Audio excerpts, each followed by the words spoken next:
Saludos, bienvenidas y bienvenidos. Estamos cada vez más cerca del momento en el que hay que tomar una decisión, pues a sabiendas de la responsabilidad que tenemos como ciudadanos en un entorno democrático como en el que tenemos la suerte de vivir. Miren, la vida da muchas vueltas y en política mucho más. Pienso honesta y francamente, y lo digo en público, que el Partido Popular ha ganado peso político con la recuperación para la vida política activa de nuestro invitado de hoy. Lope Afonso es el candidato del Partido Popular a la presidencia del Cabildo de Tenerife. Como siempre que nos vemos, sé muy bienvenido a esta tu casa, Lope. Y me encuentro muy bien hallado. Muchísimas gracias. Lope, eres el candidato de el que siempre ha sido tu partido, del Partido Popular. Tu partido te recupera para la vida pública después de un enorme ejemplo que has dado a los tuyos y a la sociedad en general, a los partidos, a los vecinos de tu municipio, a los habitantes de tu isla y a los canarios que conozcan, búsquenla, tu historia política. Por tanto, insisto, eres un valor para tu partido, en una administración en la que no hay nada decidido. El partido está completamente abierto, al menos eso dicen las encuestas, y eso parece ser lo que está sucediendo. Por tanto, está todo por hacer. ¿Esa es la impresión que tú tienes ahora al final de la campaña? Yo tengo una impresión muy grata de esta campaña y hace que me sienta ganador moralmente. Lo digo con mucha humildad y prudencia. Me refiero a que en la calle, por todos los municipios por los que vamos recorriendo estos días la isla, nos encontramos mucha ilusión. Ilusión por cambiar, porque las cosas se hagan de otra manera. Y mucha gente lo asocia, ese cambio, a las siglas del Partido Popular. Y eso nos está dando mucha energía para terminar bien, animados, frescos esta campaña, pero sobre todo con la convicción de que efectivamente tenemos por delante una gran oportunidad. Una oportunidad que las encuestas señalan, evidentemente hay encuestas de todo signo en estos últimos días, pero coinciden todas en que el Partido Popular es el partido que más crece en opciones de mejorar su representación en el Cabildo. Y eso creo que es indicativo de que algo se está gestando, de que hay una oportunidad y que podemos ser decisivos para que el Cabildo tenga un buen gobierno en los próximos 4 años. Me encantaría que eso fuera en solitario. Evidentemente, para ello pediré estos últimos días la confianza de los tinerfeños y tinerfeñas. Pero en todo caso, quiero que sepan todos que queremos ser útiles por encima de todo.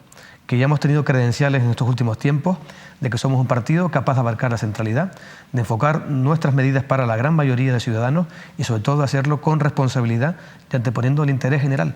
Eso al final, que a veces tanto escasean política, y más en estos últimos años donde la crispación y la polarización han sido la nota predominante en este paisaje que ha ofrecido la política. Oye, que sepas que el último minuto de este programa no va a ser la despedida del presentador, el último minuto será tu conexión con los votantes indecisos, ¿vale? Será al final. Me parece que resulta especialmente fácil para ti las ocasiones en las que he tenido de poder hacerte entrevistas o de diálogos, que a veces no son lo mismo que entrevistas en programas de televisión, haciendo diálogos con personalidades de tu talla. A mí me parece que tienes cierta capacidad, que no tiene todo el mundo, de izquierdas o de derechas o de centro, de tener un mensaje mucho más transversal que la media, de que tus mensajes pragmáticos lleguen, gusten, resulten interesantes a gente de tu espectro centrado más a la derecha y más a la izquierda. ¿Tiene que ver eso un poco con tu identidad o con tus bases personales, con cómo tú eres? Tiene que ver con convicciones, con valores en definitiva. Yo participo de la política porque quiero cambiar cosas. No quiero estar para calentar un sillón cada 4 años. Ajá. En la introducción decías algunas situaciones que he tenido antecedentes. Para mí, evidentemente, fue doloroso tener que afrontar un momento complicado como el que es salir de la política, pero lo hice con la convicción de que era lo correcto y que hay un tiempo que es coyuntural para hacer política. Es decir, no me cuesta entrar o salir. Creo en que la política tiene que ser una herramienta y, por tanto, que los que entremos en ella y tengamos responsabilidad tiene que ser para cambiar cosas. Y si pensamos en cambiar cosas, tiene que ser pensando en esas grandes mayorías de ciudadanos. No podemos estar en política solo para pensar en convencer a los nuestros, fidelizar a los que nos votan y con eso tener suficientes elementos para que cada 4 años aspiremos a conservar el sillón. Yo creo que hay que arriesgar, y más en una tesitura como la actual, donde Tenerife tiene grandes retos por delante, donde a veces la mala política o el abuso de determinados tics de la mala política ha privado a Tenerife de ganar oportunidades. Yo creo que ya los ciudadanos están cansados de ver esas claves en la política, Si mi discurso sirve para ofrecer un poco de esperanza a aquellos ciudadanos que se hayan ido alejando de la política por ver que no encontraban una opción que fuera representativa, más allá de las siglas que pueda encarnar en cada momento, yo me sentiría satisfecho si creen que podemos ser esa opción útil, esa herramienta que pueda transformar para bien la sociedad de Tenerife. Vamos más allá de las siglas que representas, sé que con orgullo, pero vamos más allá de ellas. Te voy a preguntar, bueno, le cuento a los espectadores que la isla de Tenerife tiene un asunto, preocupación fundamental, cabeza de lista en las preocupaciones, que no es común al resto de las islas, ni siquiera a la otra isla capitalina. La principal, si no es la primera, está en la cabeza de la lista de las preocupaciones de los tinerfeños, es la movilidad. Quiero conocer el análisis de la situación, cómo ha evolucionado en estos últimos 4 años de tu boca, y quiero que me cuentes las propuestas que aporta tu partido. La movilidad para mí es el principal problema de Tenerife porque además es transversal, es decir, afecta a todo tipo de personas, a trabajadores, a autónomos, a grandes empresarios, afecta a los pacientes de los hospitales, afecta a los estudiantes de la universidad, afecta a los empleados públicos, afecta a todo el mundo. Pero también luego es transversal porque afecta a todos los sectores productivos. Entorpece la actividad de la industria, retrasa a los trabajadores desplazados en la construcción y también está afectando ya a nuestra principal industria, al turismo. Cada vez son más los turistas que reclaman en sus hoteles por la pérdida de tiempo efectivo de disfrute de sus vacaciones, tirados en una autopista, en una cola. Y hasta el punto que justamente en estos últimos días, anteayer en concreto, hubo un accidente también grande en la TF5 a la altura de Guajara que colapsó durante horas la autopista. Cosa absolutamente frecuente. Frecuente porque sea un accidente grave, ojalá sean los menos, o cualquier incidente leve que suceda, ya entorpece el tráfico y colapsa la autopista en cuestión de minutos. En este caso, en este tiempo además preelectoral y electoral, los ciudadanos están más en contacto con nosotros para este tipo de cuestiones. A mí en particular me escribía un amigo taxista que me decía que estaba retenido en una cola, pero que hablando con el cliente que llevaba, se trataba de un comandante de una compañía aérea, que estaba retenido a la altura de La Matanza, teniendo que llegar a una hora concreta a Los Rodeos, para coger su avión. Y llevar a la gente donde sea. Para cumplir con su horario, con la ruta que tiene estipulada. Al llegar tarde, al retrasarse, fíjense las consecuencias que tenía. Llegaba tarde él, hacía llegar tarde a su tripulación, esperar a los pasajeros, retrasar la programación de líneas que tenía la compañía aérea y hacer comunicar ese retraso a la otra línea que estuviera esperando en el aeropuerto de destino para iniciar el otro ciclo de la ruta. O sea, el problema es de tal calado que tenemos que actuar de forma inmediata. No podemos permanecer impasibles a que se terminen el día de mañana los proyectos de ampliación del sistema viario de Tenerife. Todavía algunos en trámites embrionarios o algunos ya con alguna licitación para el proyecto. Lo cierto es que todavía discurrirán muchos años para tener obras significativas en funcionamiento que descongestionen la autopista. Por tanto, hasta entonces, lo que no podemos decir, Ricardo, a los ciudadanos de Tenerife, yo al menos no me presto a eso, es que la única solución es la resignación. Tenemos alguna herramienta, no para resolver el problema en 4 años, pero sí para mitigarlo. Y por eso pensamos nosotros que a corto plazo hay que tener una política agresiva que fomente la movilidad en transporte público. Que sea la guagua el vertebrador de la actuación del Cabildo en la reducción de la demanda de desplazamiento. Que sea a través de ofertar gratuidad para que sea atractivo el uso de la guagua a aquellos usuarios recurrentes, aquellos que por necesidad tienen que desplazarse desde el norte y desde el sur hacia la zona metropolitana cada día. Antes hablábamos de algunos de esos perfiles, estudiantes universitarios, pacientes de los hospitales de referencia. Como tampoco tenemos lamentablemente en funcionamiento la cartera de servicios del hospital todavía mal llamado del norte y del sur, todavía mal llamado hospital, seguimos obligando a la gente a desplazarse a la zona metropolitana por motivos sanitarios que se podrían hacer cerca de casa. Y también para empleados públicos, por ejemplo, funcionarios que tienen que ir a diario a su puesto de trabajo en la Administración de Justicia, en la Administración Sanitaria, en cualquier ámbito, en definitiva. Para ellos, gratuidad, pero también otros elementos que compensen, porque convendrás conmigo que el ahorro del transporte, la gasolina del coche, puede estar bien, pero quita autonomía, en definitiva. Para ello hay que facilitar otras herramientas.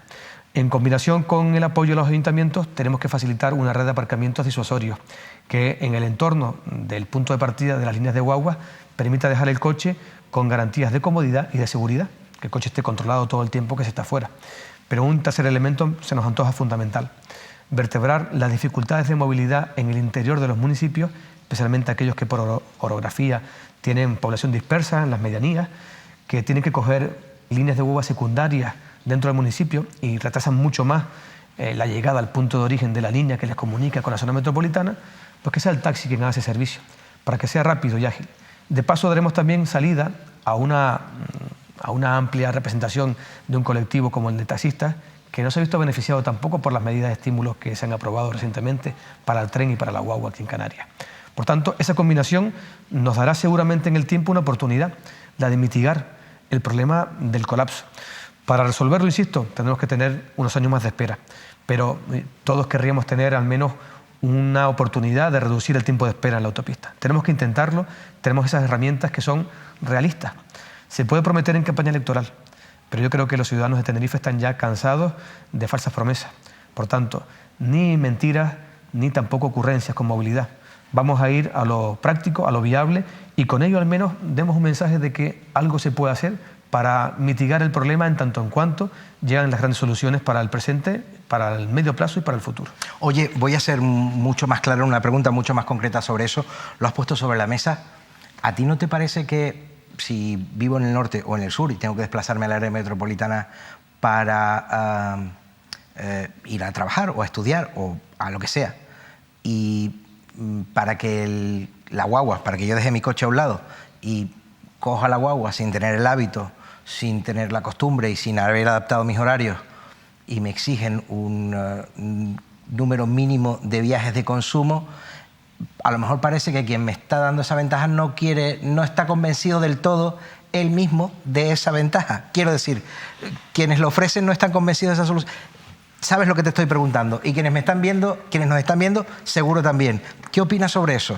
Que obedece a la improvisación, porque al final esa medida, que es la que valida la gratuidad que se ha puesto en funcionamiento este año y que dura hasta el 31 de diciembre, es decir, es una medida puntual, no es una medida estratégica que se ha diseñado con vocación de permanencia en el tiempo. Claro. Efectivamente. Lo que ha evidenciado es la improvisación, porque en el Cabildo no había ninguna planificación hecha para incrementar la flota de guaguas, que era una respuesta rápida al presumible incremento de la demanda de usuarios. Ni tampoco conductores contratados informados para poder conducir las nuevas guaguas que den esas nuevas líneas. Para asumir esa posible, real solución. Porque no se creía en ella. Y digo que no se creía en ella porque esa oportunidad, la de ensayar esta fórmula, la hemos tenido a lo largo del mandato. El Partido Popular lo ha propuesto en el Cabildo desde el inicio del mismo, desde el año 19. Pero venimos trabajando con el tema de la movilidad desde mucho antes incluso. En el año 18, el Cabildo acordó por unanimidad dotarse de una herramienta que iba a ser fundamental para guiar la estrategia sobre movilidad de la isla. Un plan de movilidad sostenible. Todos los partidos lo apoyaron en el 18. Pasó el 18, pasó el 19 con su campaña electoral, no se supo nada de ello. Arrancó el mandato el propio presidente del Cabildo, Pedro Martín, cuando se colgaba figuradamente de los puentes de la autopista para anunciar sus medidas contra el problema de los atascos en Tenerife, decía que, entre otras cosas, iba a aprobar inmediatamente un plan de movilidad. Pues ha transcurrido todo el mandato, estamos a 2 días de que tengamos el cierre ya de la campaña electoral y el plan de movilidad está en paradero desconocido. Lamentablemente, esta falta de tener un instrumento que ordene, priorice las medidas de movilidad ha evitado también que el Gobierno se dote de esta estrategia para fomento del transporte colectivo.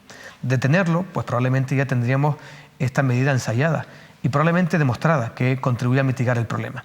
Al no creer en ella y ser rechazada sistemáticamente, ha abocado al Gobierno a tener que recibir el acuerdo de presupuestos generales del Estado que estableció la gratuidad a última hora para el transporte en guagua de forma repentina.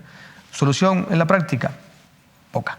Poca porque es verdad que hay incremento de demanda, pero no justamente en aquellas líneas llamadas a ser las que descongestionen los problemas de movilidad, sino otras que, yo me alegro además también que ya ha estimulado el uso de la guagua y del tranvía, pero que sirven para conexiones de otra naturaleza, que facilitan la movilidad intramunicipal o en la zona metropolitana, pero no están obedeciendo a ese problema de ese atasco de la movilidad para la que estaban concebidas en nuestra forma de plantearla. Oye, vamos a seguir avanzando. Es un asunto, como sabes, nos apasiona a los dos, porque los dos vivimos en la isla de Tenerife, tú además en el norte, y bueno, es un asunto con el que seguro te sientes solidario con la gente del norte y del sur, donde también hay problemas gordísimos en ese ámbito. Pero vamos a seguir avanzando sobre tu programa y tus propuestas. Me gustaría que nos contaras a los espectadores y a mí las propuestas que tienes en programa sobre el impulso de los sectores productivos y sobre la lucha contra el desempleo. Para mí es importante, de capital importancia, que tengamos estimulados los sectores productivos. Son los que crean actividad económica, los que crean empleo. Esa actividad económica es la que luego se suministra a la administración de recursos para luego financiar las políticas públicas.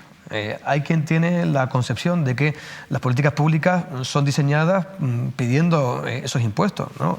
Esos impuestos llegan gracias a que se puede gravar la actividad económica de los privados. Por tanto, se nos antoja fundamental que el turismo, que sigue siendo nuestra principal industria y que además se ha revelado como el único sector prácticamente que tiró del carro después de la pandemia para hacer generar cierto crecimiento, tenga un fortalecimiento a través de la calidad. Que no sea la masa, la tónica que se imponga, que sea el crecimiento a través de la calidad. La calidad supone generar mejores rentas también para los puestos de trabajo que genera el turismo. Y tener a trabajadores con mejores rentas supone también tener la opción de tener más estabilidad. Eso genera oportunidad de consumo, oportunidad de ahorro y también de que se pueda disponer con normalidad ese patrimonio para comprar un bien de equipo, un bien de consumo o también una vivienda.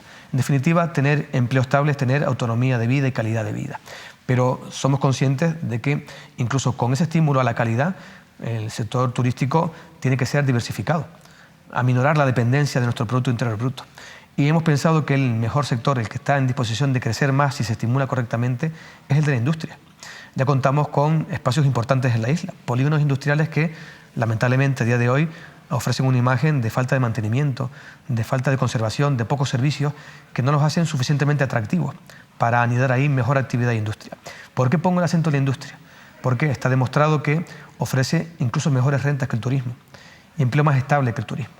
Pero para que ese empleo también se quede aquí, es necesario que a la industria se le añada otro factor fundamental y diferencial, la formación.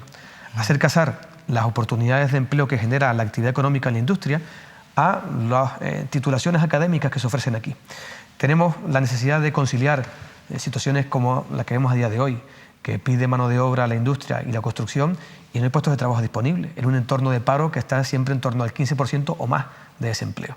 Por tanto, implicar aquí a la universidad, desarrollar en los polígonos industriales también la formación profesional dual es una forma también de hacer que tengamos oportunidades de empleo que den soluciones desde el punto de vista académico a problemas concretos de nuestras empresas, que no sean siempre las tesis doctorales formuladas sobre problemas abstractos o problemas de dinámica de política internacional o de economía internacional, sino concretas para aplicadas, nuestras empresas de aquí. Claro. Eso además va a facilitar que el doctorando o el profesional que salga de la FP Dual tenga una oportunidad de empleo inmediato, aquí, que no tenga que buscar siempre una expectativa de salida fuera porque no encuentra en su tierra esa oportunidad. Yo creo que haremos un favor importante a la economía de la isla si estimulamos correctamente el sector industrial y lo combinamos también con la atención que necesita el comercio, con planes de estímulo a las zonas comerciales abiertas, inversión para renovar espacios públicos, comerciales y turísticos y también, por supuesto, apoyo al sector primario. Hemos visto cómo han sufrido nuestros agricultores, nuestros ganaderos en este periodo posterior a la pandemia, por el encarecimiento del transporte, el encarecimiento de piensos y forrajes, se han tenido que sacrificar cabezas de ganado. Hemos visto cómo agricultores, incluso aquí cerca en el norte, tiraban kilos de papa de producción porque ya no podían conservarlos, no los podían poner en el mercado a un precio mínimo. Yo creo que merecen un tratamiento digno, que haga que tengan una actividad medianamente sostenible en precios y que también sea estimulada desde el punto de vista de la promoción y la comercialización. Ahí tiene un papel fundamental que jugar el Cabildo y se lo queremos dar porque lo merecen, porque pueden mantener puestos de trabajo y porque también mantienen nuestro paisaje, ese del que tanto necesita alimentarse el turismo. Tenemos que tener un turismo, como decía antes, de calidad y eso también significa ligar al turismo una sostenibilidad ambiental, tratar mejor nuestros residuos, tratar mejor también nuestros vertidos al mar y, por supuesto, conservar ese paisaje magnífico que tiene Tenerife y que nos permite ser un destino diferenciado de nuestro entorno. Va unido, ¿no? Quiero decir que cualquiera que entienda el turismo como nuestra principal fuente de riqueza, lo que nos mantiene, lo que mantiene nuestra economía y el pan que llevamos a casa todos, o el principal motor que mantiene todo eso, tiene que entender también que quienes vienen a vernos por nuestro clima, por nuestros paisajes, por la hospitalidad de nuestra gente, pero por tanto por un entorno que hay que cuidar como oro en paño, lógicamente. Efectivamente, Ricardo. Tenemos esa ventaja que siempre nos acompañará, la de tener un buen clima, Luego también la de tener seguridad. Afortunadamente somos un destino seguro. Tenemos en general buenos servicios públicos, mejorables, pero en general, comparados con países de nuestro entorno, buenos servicios públicos. Y también esa nota de la amabilidad de nuestra gente, que es un componente fundamental. También. Sí. Pero para que la combinación sea perfecta, para que podamos tender a tener en el futuro un turismo sostenible, económicamente hablando, tenemos también que hacerlo sostenible ambientalmente.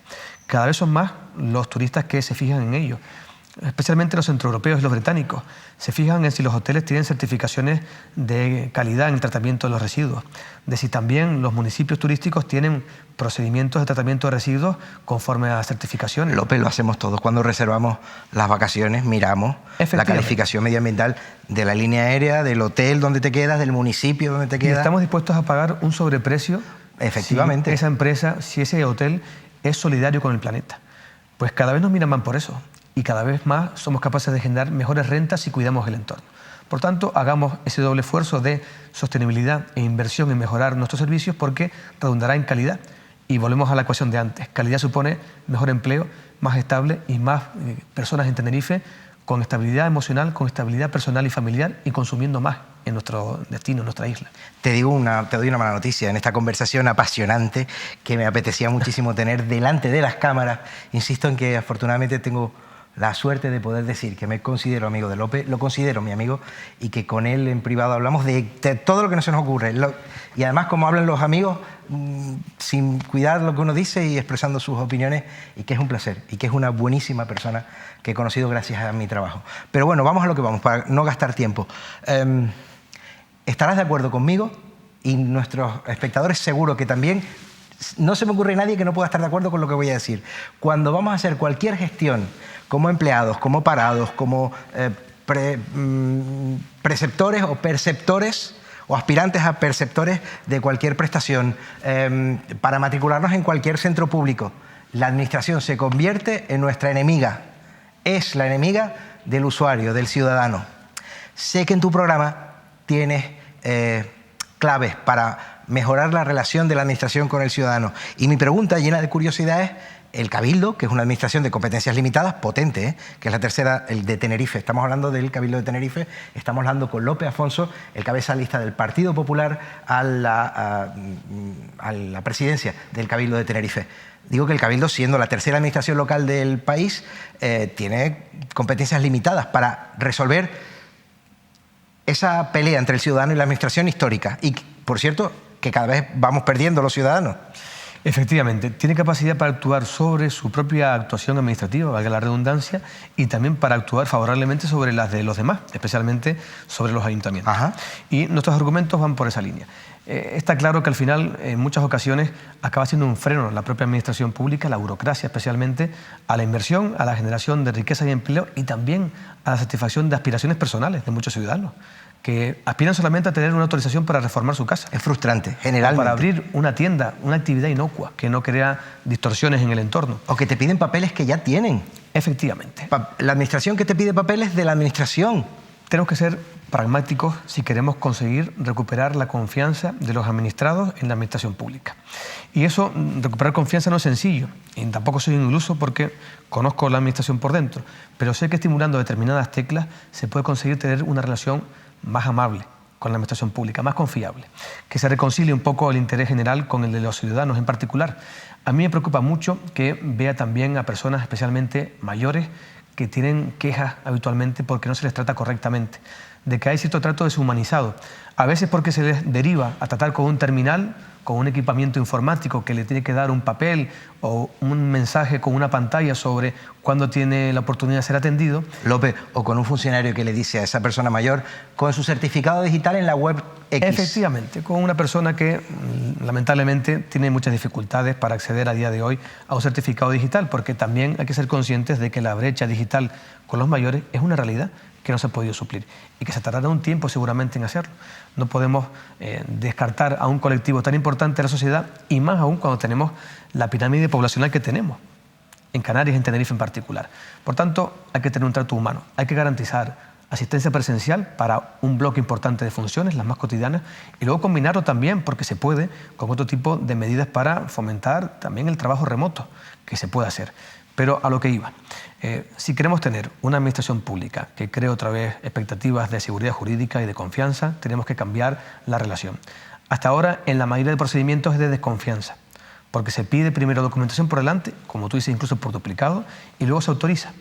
Nosotros vamos a plantear que la forma general de entenderse con el administrado sea la confianza, y por tanto que sea la comunicación previa el procedimiento general, y solo la excepción, cuando no quede más remedio porque sea imperativo legal, el de la autorización previa. Con eso cortaremos tiempo y permitiremos que se desarrollen de antemano actividades personales o económicas de los ciudadanos que permitan generar inmediatez y por tanto rompamos esa barrera que tiene el administrado a día de hoy, esa percepción de que es la administración la que le ralentiza su expectativa o bien, insisto, de realización personal o de crecimiento económico, que a su vez supone ralentizar también la oportunidad de otros, de futuros empleados en esa actividad, de tener un puesto de trabajo. Al final es contribuir de una forma razonable a que se recupere armonía y actividad económica en Tenerife. Oye, una deuda histórica y mi percepción es que creciente, y digo percepción de cuñado, yo no tengo datos, sé que tú sí, y por eso te pregunto por esto, es el final, y sé que es una parte importante de tu programa, la asistencia sociosanitaria a personas mayores y a personas que necesitan asistencia. Es parte, lo sé, importante. Quiero que me detalles ese asunto. Insisto, estamos fuera de tiempo, ningún problema. Esta es tu casa. Muchas gracias. Así es que cuéntamelo. Voy a ser muy conciso porque me gustaría que esto sirviera para dejar nuestra posición clara en dos aspectos fundamentales. La atención a las personas que demandan una plaza sociosanitaria, donde el Cabildo ha acumulado una lista de espera de estas 7.000 personas, que no son solo 7.000 demandantes, son sus familias y sus cuidadores. Somos pragmáticos, queremos dar una respuesta inmediata. Por tanto, si el Cabildo no ha cumplido con su propio plan de infraestructura sociosanitaria, no tiene más plazas, no puede atender esta demanda, tiene que buscar una solución con inmediatez, al menos hasta el tiempo que sea necesario para disponer del recurso propio. Por tanto, acudamos al mercado a concertar con inmediatez, especialmente para los perfiles más urgentes, personas de alto requerimiento, que necesitan rápido una cama, o personas de medio requerimiento que llevan mucho tiempo en espera. Y otro ámbito también que es muy importante para mí, el de las familias que tienen a personas en su seno con discapacidad, con enfermedades graves que necesitan cuidados específicos y que no tienen una respuesta de la administración pública.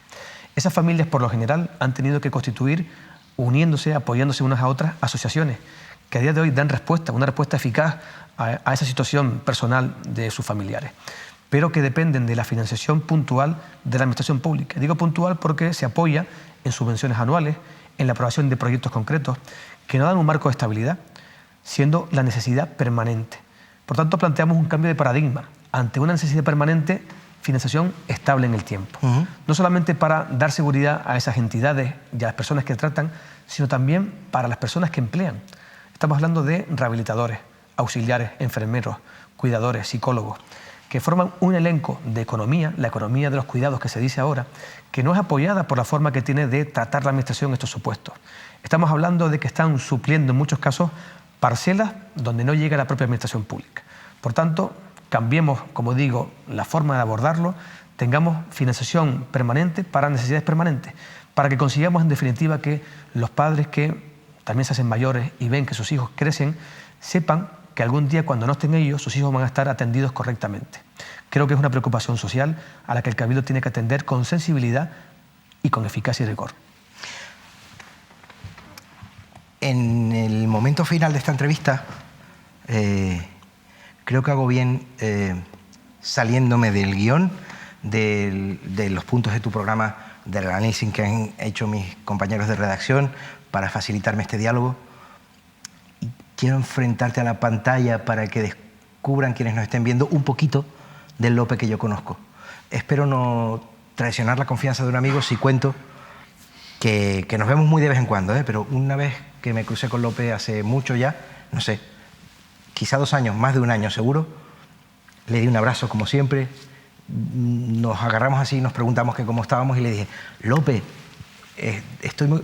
Eso había sido después de que Lope abandonara la política con un gesto ejemplar, ejemplarizante, impecable y absolutamente honorable. Había abandonado la política, nos cruzamos, le di un abrazo, le pregunté que cómo estaba, él a mí también, y le dije, se cuenta que tu partido baraja ponerte en la cabeza de lista al Cabildo de la isla de Tenerife.